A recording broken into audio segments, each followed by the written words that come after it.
एक गज़ल सुना रही हूँ और लगता है कि आप सबको बहुत पसंद आएगी। खता किसकी हो, खता किसकी हो, बातें मुझे सुनाता रहे। खता किसकी हो, बातें मुझे सुनाता रहे। इसे ये हक है कि वो मुझ पे हक जताता रहे। इसे ये हक है कि मुझ पे हक जताता रहे।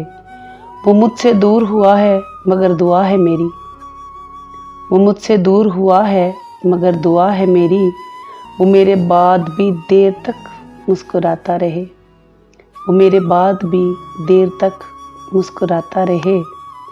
हमारे बीच मसाइल हों, रंजिशें हों, मगर हमारे बीच मसाइल हों, रंजिशें हों, मगर इससे कहो मेरी दहलीज तक आता रहे।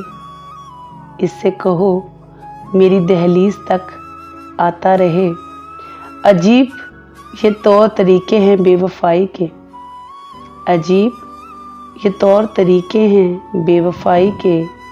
फरेब दे के हमें कोई घर बसाता रहे। फरेब दे कर हमें कोई घर बसाता रहे। हमारी आँख से न पहुँचे आंसू। हमारी आँख से न पहुँचे आंसू। जो रूठे आप तो सारा जहां मनाता रहे। जो रूठे आप तो सारा जहां मनाता रहे।